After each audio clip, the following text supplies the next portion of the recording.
been 43 days since Adam and Eve were cast out of Eden. On the 43rd day, they come out of the cave of treasures, again crying. They go up to the mountain and pray some more, and Adam recounts everything that's happened up to that point, including some more details about the stuff that happened in the garden before they got kicked out. Like, stuff that is before this narrative even starts. They are really hungry. They have not eaten the whole time since they left Eden. 43 days. I don't know how they're not dead. Probably the power of God, but they just haven't eaten. So they feel pretty crappy, honestly. If you've ever, been too busy to eat or whatever, you just, you feel drained. When you're dehydrated, your body just does not work the way you might want it to. Like I said, take care of the meat suit. The devil might have... That is an interesting point, ally. The point is, Adam goes over all the stuff that's happened up to this point. Apparently, Adam's first hour of life is very eventful, and I might be interpreting this wrong. Adam, when he's praying and just recounting everything like it's the first episode of a new season of a TV show, his prayer, he's like, "Oh Lord my God, you created me at this time, and then you created Eve when you put me to sleep and made her out of my rib, and then we were in the garden, and then you kicked us out because we ate the fruit." He goes over all of this stuff. He says that during his first hour of life, apparently God created him at the 3rd hour on a Friday, which is funny to me because the word Friday comes from the name of a pagan goddess, but this wasn't originally written in English, so. Apparently, during this first hour of life, God brought all of the animals to Adam. Eve has not been created yet. God apparently brought all of the animals to Adam, every single one, which he had, quote, created at the first hour before me of the Friday, which calls into question some of that other 7-day timeline, but again, I don't know. So God brought all these new animals to Adam and told him to name each of them, which is, I think that happens in the actual Bible. But also, when God brought Adam all of these animals and was like, give all of them names, God also gave him, quote, understanding and knowledge and a pure heart and a right mind. Meaning he was apparently just able to read God's mind and see what God wanted to name the animals and name them according to that, which at that point, I don't know what the point of that was, but he said, "Thy will was that I should name them all one by one with a suitable name, but thou gavest me understanding and knowledge and a pure heart and a right mind from thee, that I should name them after thine own mind regarding the naming of them." So I guess he was just reading God's mind, or because of the pure understanding that God gave him, they were on the same track. I don't know why he's recounting all this exposition. No. Lilith is usually a character in Jewish folklore, if I recall correctly. This was most likely written by a Christian in the 6th century.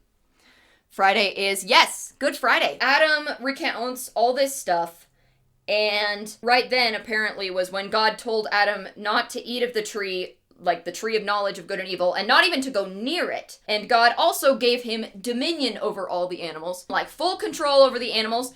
The predator animals, I guess, just didn't eat the prey animals because everything was peaceful and it was the power of God. There are no answers, as far as I know. This was before they had the periodic table. Straight up, they reference the 4 elements and it's just accepted. So I'm not expecting a lot of scientific accuracy from this pseudo-epigraphic text from the 6th century. I wish I had answers for you, but I don't. Because I wish I had answers for you because I also want answers, but there are not that I see. A lot more weeping? Well, they are crying, right now. That makes sense. Yeah. So he has dominion over all the animals, and then, quote, at the end of the 3rd hour of that Friday, God caused a sleep and a slumber to come over, unquote, Adam, and God drew a rib out of his side to craft Eve. Craft. That's something that also happens in Genesis in the canonical Christian Bible.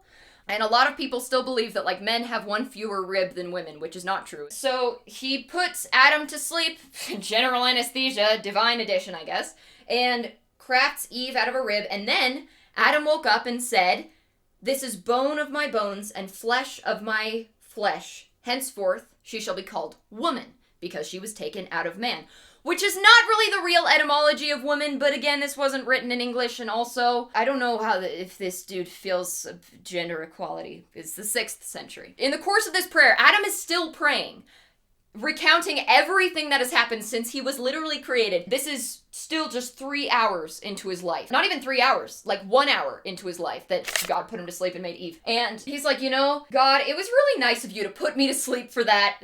Like, that would probably have been a pretty intense experience for me during my first hour of life to have a whole rib removed. So, like, thanks for putting me to sleep for that. That was really nice of you. Did Adam have a childhood? Not according to this. Although one could argue that this is his childhood. If this is Adam's childhood sucked. Anyway, so he's like, it was really nice of you to put me to sleep for the whole rib removal thing. And he then goes on, as usual, to long for the Garden of Eden. It was so great in the garden. We never got hungry or thirsty or tired. We didn't know what sadness or suffering were.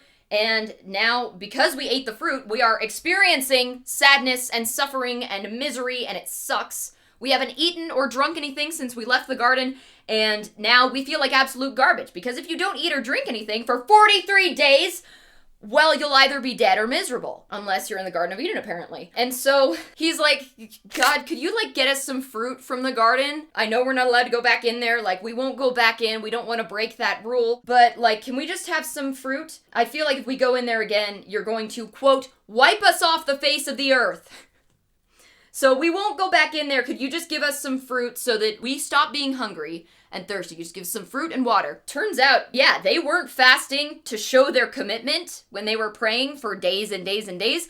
They just straight up don't know how to get food. Who's gonna do that? Who's gonna do that? Divine CPS? Big brain plays by Adam and Eve.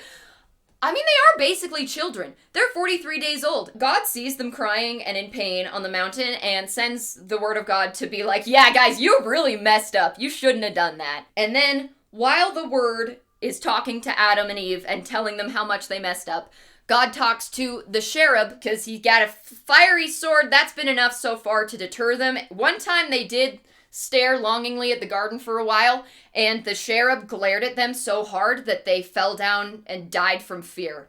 Anyway, so he sends the cherub. He's like, hey, I got him distracted.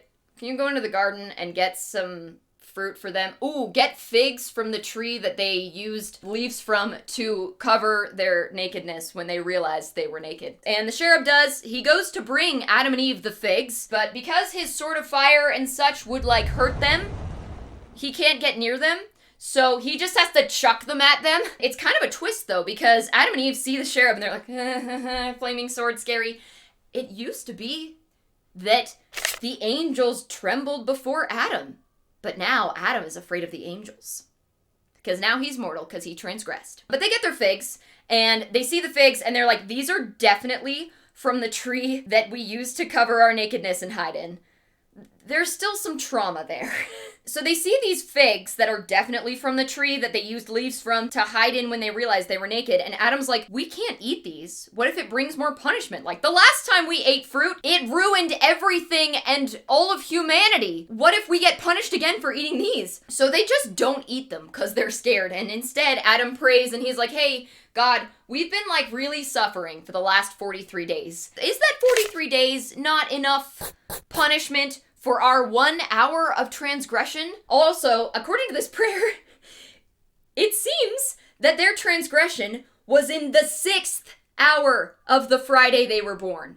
They were like 3 hours old. Maybe it was a different Friday, but he specifically says Friday, the 6th hour. They weren't even in the Garden of Eden for a day. They were there for like 3 hours, and then they hardcore transgressed and God threw them out. Adam's basically like, can this 43 days not be punishment enough? Could you instead give us some fruit from the tree of life so that we won't die and we won't have to be miserable anymore?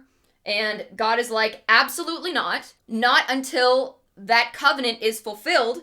Eat the figs I gave you. But Adam and Eve don't want to eat the figs because they're scared. Adam is like, we really don't want to eat the figs. Could you instead just magically satisfy our hunger with your omnipotence so that we don't have to eat these because we're scared? God is like, why were you guys not this scared to eat the fruit that I told you not to eat? I gave you this fruit and told you to eat it. Why were you not this scared when you were transgressing against me with the fruit of the tree of knowledge of good and evil? This is just part of being mortal, you guys. You're being punished. You're mortal. You have to eat food. Just eat the figs. It's like you guys are toddlers. I mean, they are. They're 43 days old.